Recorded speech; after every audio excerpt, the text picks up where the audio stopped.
The rain had been falling for 3 days straight when Laura Bennett first saw Thorngate House rising through the mist like a memory half forgotten.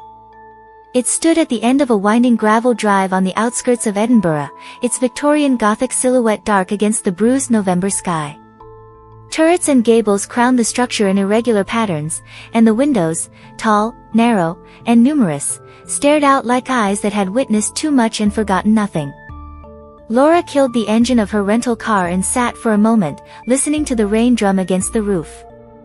At 29, she'd seen her share of old houses. Her work as an art historian specializing in 18th and 19th century craftsmanship had taken her through manor houses and museums across Europe. But there was something about Thorngate that made her hesitate, something in the way it seemed to lean slightly forward, as if straining to hear her thoughts. She gathered her bags and made a run for the front door, rain soaking through her wool coat before she'd crossed half the distance.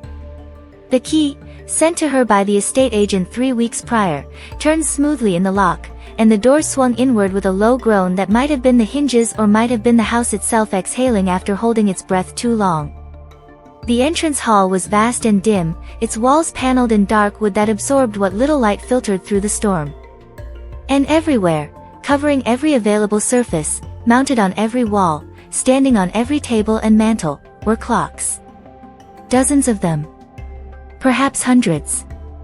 Pocket watches in glass cases, ornate wall clocks with faces painted in enamel and gold, carriage clocks with their mechanisms visible through crystal panels, bracket clocks that once sat on the mantels of aristocratic homes. All of them silent. All of them still. Their hands frozen at different hours, as if each had stopped at the exact moment its maker had lost interest or faith or simply given up. Laura set down her bags and walked slowly into the hall, her footsteps echoing on the hardwood floor. The air smelled of old wood and something else, something faintly metallic, like copper or old coins.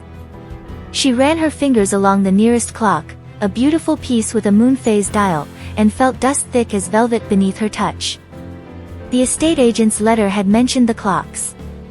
Belonged to Nathaniel Thorne, it said, Master Clockmaker, 1847 to 1891. House has been unoccupied since his death. Contents preserved by Family Trust for historical research. Laura's doctoral thesis on Victorian craftsmanship and mortality symbolism had made her the perfect candidate for a 6-month research retreat here. She'd been thrilled when the fellowship came through, access to an untouched collection, room and board provided, nothing required except her scholarship and a promise to catalog everything. Now, standing in this dim hall surrounded by dead timepieces, she felt the first whisper of unease. And then she saw it. At the far end of the hall, where the corridor branched toward what must be the library and drawing rooms, stood a grandfather clock. Unlike all the others, this one commanded attention, nearly 8 feet tall, its case carved from dark mahogany with inlays of lighter wood forming intricate patterns that seemed to shift in the low light. The face was porcelain, pristine despite what must be over a century of existence, with Roman numerals in black and hands of wrought iron shaped like thorns or perhaps twisted branches. As Laura approached, she noticed something that made her breath catch. The pendulum was moving. Just slightly. A gentle, hypnotic sway that seemed impossibly smooth given the clock's age. Back and forth, catching what little light there was and throwing it back in soft brass gleams. And as she watched, the minute hand shifted, a tiny movement, nearly imperceptible, but definite. This clock was not just alive, it was aware. Laura checked her watch, 4:47 p.m. The grandfather clock showed 11:58. She waited, transfixed, as the minute hand crawled toward the 12. When it reached 11:59, the mechanism inside gave a soft whir, gears engaging with a precision that suggested recent maintenance despite the house's apparent abandonment. Then, at what must have been midnight on the clock's private timeline, it began to chime. 12 deep, resonant notes that seemed to come not just from the clock but from the walls themselves, as if the entire house were a sounding chamber built to amplify this one instrument. The sound moved through Laura's body, vibrating in her chest and behind her eyes. And with the final note, the pendulum stopped mid-swing. Complete silence followed. The kind of silence that isn't peaceful but expectant, as if the world is holding its breath. Laura stood motionless, her heart beating hard enough to hear. She reached out slowly and opened the glass door of the clock's case. The pendulum hung perfectly still, suspended as if frozen mid-motion rather than simply at rest. She touched it gently. It was cold, far colder than it should be, and gave it a small push. It swung once, twice, then settled back into its stopped position with a definiteness that felt almost willful. She closed the case and stepped back, a chill running down her spine that had nothing to do with the house's November temperature. Just a mechanical quirk, she told herself. Old clocks were temperamental. Perhaps it was wound to stop at 12. Perhaps it had been this way for years. But even as she reasoned with herself, she couldn't shake the feeling that the clock hadn't stopped, it had chosen to stop. And more unsettling still, she couldn't escape the sense that it had been waiting for her arrival to do so. Laura spent the first day settling in, exploring the house's 3 floors and trying to map its strange geography. Thorngate was larger than it appeared from outside, with rooms that seemed to branch off at odd angles and hallways that didn't quite connect the way they should. The furniture was still present, draped in dust covers that gave every room the appearance of being inhabited by ghosts, and the library was a treasure trove of books on horology, mechanics, and stranger subjects, alchemy, mortality, the nature of time itself. She found the kitchen functional if dated, the bedroom surprisingly well preserved, and the attic locked with a heavy padlock that looked far newer than anything else in the house. When she tried the key ring the estate agent had provided, none of the keys fit. She made a mental note to call about it and moved on. That first night, she made tea in the kitchen and carried it to the library, intending to begin her preliminary survey of the collection. But as she passed through the entrance hall, she paused by the grandfather clock. Still stopped at midnight. Still cold to the touch. The pendulum hung motionless behind its glass. She continued to the library and worked until her eyes grew heavy, cataloging titles and making preliminary notes. At some point past 10, she decided to call it a night. As she climbed the stairs to the second floor where she'd chosen a bedroom, she heard it, so faint she almost dismissed it as imagination, the sound of ticking. Not one clock, but many. A chorus of tiny mechanical heartbeats echoing through the walls. Laura froze, listening. The sound seemed to come from everywhere and nowhere, fading in and out like a radio signal struggling to find its frequency. She checked her watch, 10:47 p.m. The ticking stopped. Laura waited in the darkness of the stairwell, her hand on the banister, but the silence remained unbroken. Just old house sounds, she told herself. Pipes settling. Wind in the eaves. She continued upstairs and went to bed, but sleep came slowly and brought dreams of gears turning and pendulums swinging and a voice, dry as dust and patient as stone, counting backward from 12. The pattern established itself over the following nights. Laura would work during the day, cataloging the clocks, photographing them, researching their makers and mechanisms. Some were exquisite examples of craftsmanship, ormolu and crystal and enamel painted with scenes from mythology. Others were more austere, designed for accuracy rather than beauty. But all were silent, all were stopped, and all seemed to be waiting for something. Except the grandfather clock in the hall.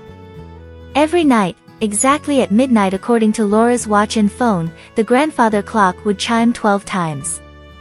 The pendulum would swing gently throughout the evening, she checked obsessively, and then at the stroke of 12, it would stop. Laura timed it with her phone's stopwatch. The chimes were exactly 2.7 seconds apart. The stopping of the pendulum occurred between the 11th and 12th chime, at the precise moment the minute hand reached 12. She researched obsessively, looking for precedents. Clocks that wound themselves. Clocks with peculiar mechanisms. But nothing quite matched what she was witnessing. The grandfather clock showed no signs of modern intervention, no electric motor, no hidden batteries. Its mechanism, viewed through the small glass panel in its case, was all brass gears and weights, beautiful in its complexity but entirely mechanical. On the third night, Laura heard the footsteps. She was in the library, reading by lamplight while rain lashed the windows. It was just past 11, and she'd been making notes on Nathaniel Thorne's work. He'd been renowned in his time, apparently, for creating clocks of unusual precision and beauty. Orders had come from as far as London and Paris. But his later years were marked by withdrawal, eccentric behavior, and finally, complete isolation. The footsteps came from above. Slow, deliberate steps across the attic floor, directly overhead. Back and forth, as if someone were pacing. Laura set down her pen, listening. The steps continued for perhaps 2 minutes, then stopped. She waited, but they didn't resume. She checked her watch, 11:17 p.m. She climbed the stairs to the second floor, then continued to the attic door. Still locked. She pressed her ear against it and heard nothing, no movement, no sound, not even the settling of old floorboards. But the air near the door felt different somehow. Heavier. Colder. As if something on the other side were drawing warmth away from the world. That night, she heard the ticking again. This time it was louder, more insistent, and it didn't stop when she listened for it. Dozens of clocks, all throughout the house, ticking in perfect synchronization. She walked from room to room, trying to find the source, but every clock she examined was still, its mechanism silent. Yet the ticking continued, seeming to come from inside the walls themselves. At midnight, the grandfather clock chimed. And as it did, the ticking ceased, as if every other timepiece in the house had been holding its breath, waiting for that moment of permission to fall silent again. Laura didn't sleep well that night. On the fourth day, she found Nathaniel Thorne's journal. It was hidden, or perhaps simply misplaced, behind a row of books in the library, a leather-bound volume with pages yellowed but still legible. The handwriting was meticulous at first, recording orders and specifications and technical notes. But as Laura paged through, the entries grew more cramped, more urgent, the writing sometimes sprawling across margins and even overlapping previous entries. November 3, 1889, commissioned by Lord Ashford for his estate in Kent. Moon phase complication with perpetual calendar. He wants time preserved, he says, as if it were something precious that could be trapped in crystal and brass. Don't we all? April 17, 1890, the problem with clocks is that they only measure time, they don't understand it. Each second is identical to them, each hour the same as the last. But time isn't uniform. Some moments expand, become eternal. Others contract, disappear before we can grasp them. What if a clock could be made that understood this? That could hold a moment, preserve it, allow us to live in it forever? September 9, 1890, Eleanor's cough worsens. The doctors are useless.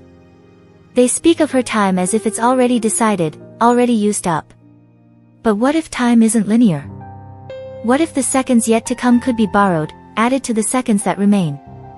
What if the moment of death could be indefinitely postponed, trapped like a fly in amber, never quite arriving?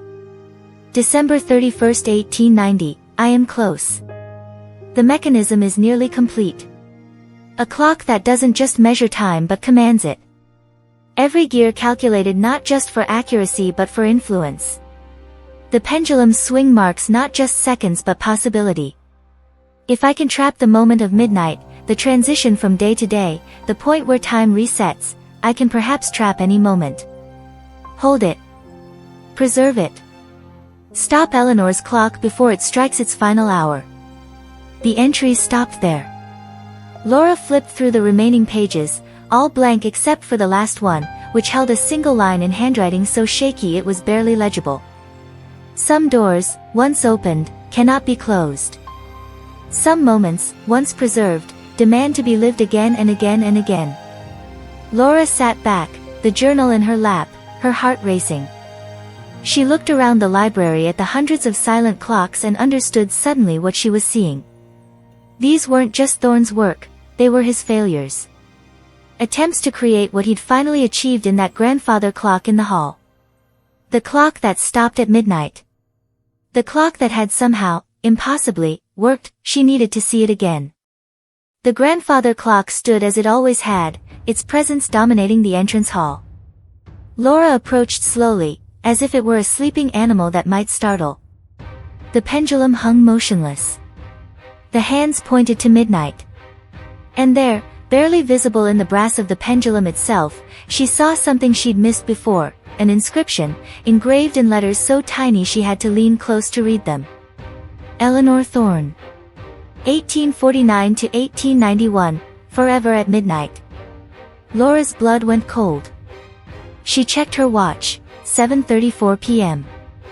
Still hours until midnight.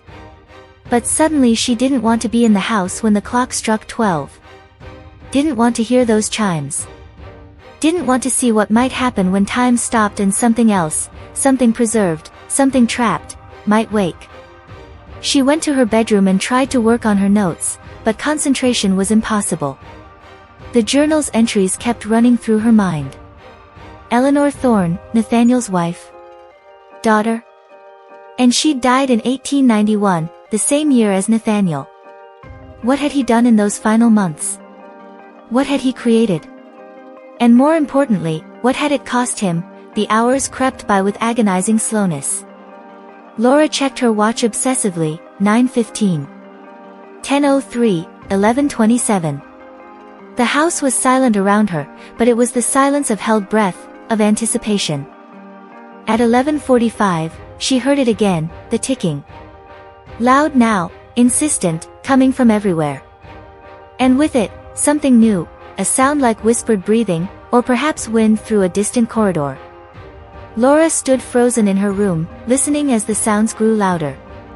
At 11:50, she heard the footsteps in the attic. Pacing. Back and forth. Faster now, more urgent.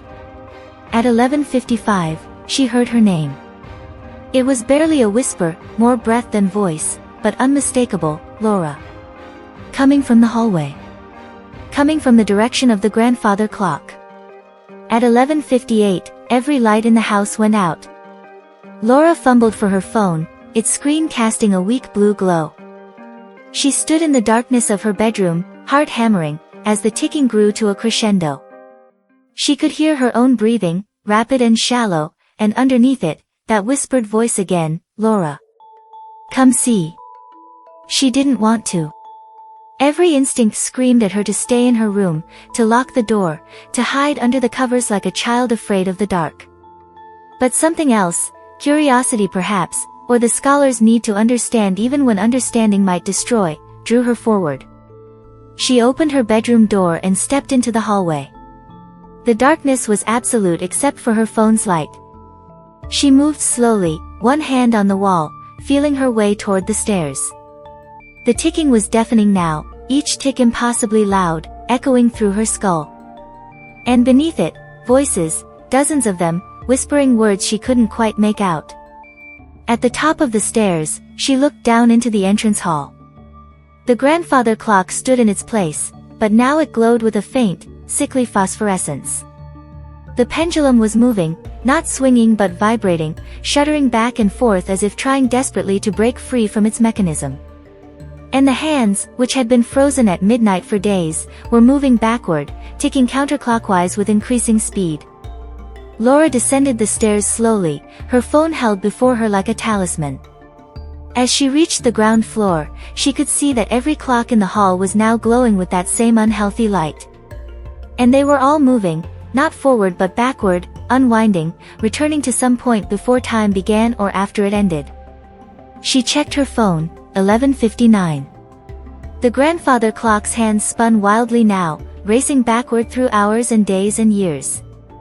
The voices grew louder, coalescing into a single word repeated endlessly, midnight. Midnight. Midnight.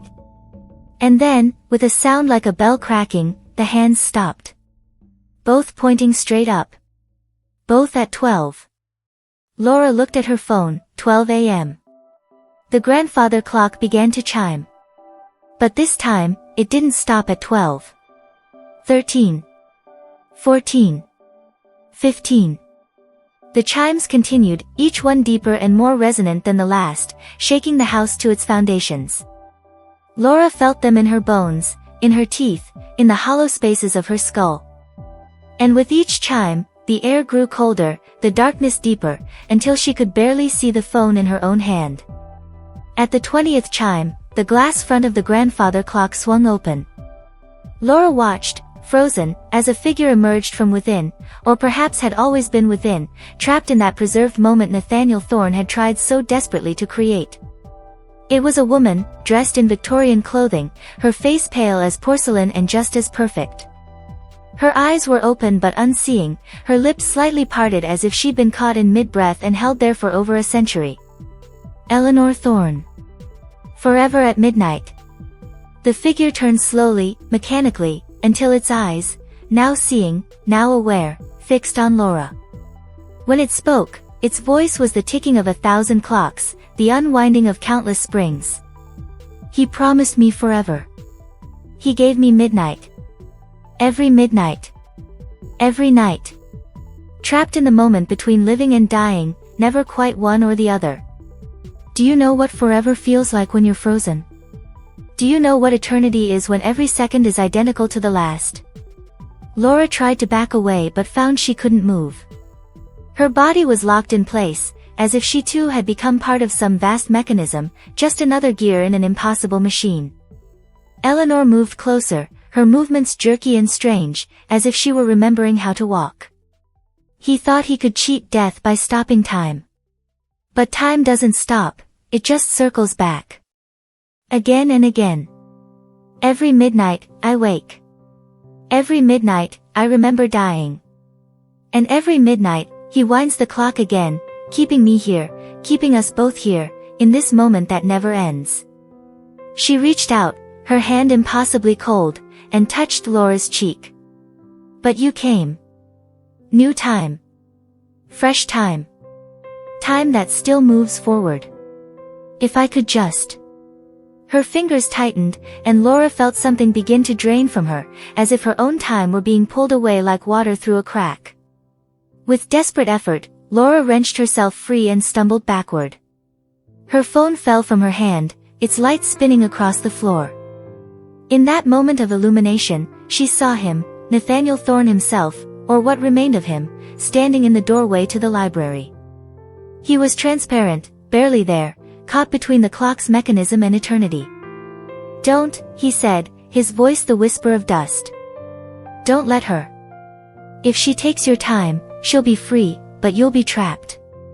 Another gear. Another prisoner. I've been trying to stop her every night. The clock, it has to keep stopping. Has to keep her contained. But she's getting stronger. The mechanism is failing. The chiming stopped. Laura's phone screen showed 12 a.m., the numbers frozen, unmoving. And then, slowly, they began to count backward, 11:59. 11:58, 11:57. Time itself was unwinding. Eleanor screamed, a sound of pure rage and despair. No. No more midnights. No more frozen moments. I want to live. I want to die. I want to be anything but this. The grandfather clock shook violently. Its gears ground and shrieked. The pendulum swung wildly, throwing shadows that seemed to have weight and substance. Laura ran, up the stairs, down the hallway, to the attic door. Without thinking, she threw her full weight against it. The lock shattered, and she tumbled into the darkness beyond. The attic was filled with clocks. Hundreds of them, all running, all ticking, all showing different times. And in the center, on a workbench, was a mechanism unlike anything Laura had ever seen, a clock with no face, just gears and springs and wheels that moved in patterns that shouldn't be possible, that hurt to look at, that seemed to exist in more dimensions than three at the master clock. The thing that controlled all the others. The thing Nathaniel Thorne had created to trap his wife in that final moment before death. Laura understood instantly what she had to do. She picked up a heavy wrench from the workbench and, with all her strength, brought it down on the mechanism. The sound was catastrophic, the screaming of metal, the shattering of 1,000 springs, the death cry of time itself. The mechanism exploded in a shower of gears and springs, and throughout the house, every clock stopped at once. True silence followed. Not the expectant silence of before, but genuine quiet, the absence of any mechanical sound at all. Laura stood in the attic, breathing hard, surrounded by the remains of Nathaniel Thorne's impossible creation. Slowly, she descended the stairs. The house was dark but no longer threatening. The oppressive weight was gone. In the entrance hall, the grandfather clock stood silent and still. Its glass front was closed. The pendulum hung motionless at the bottom of its arc.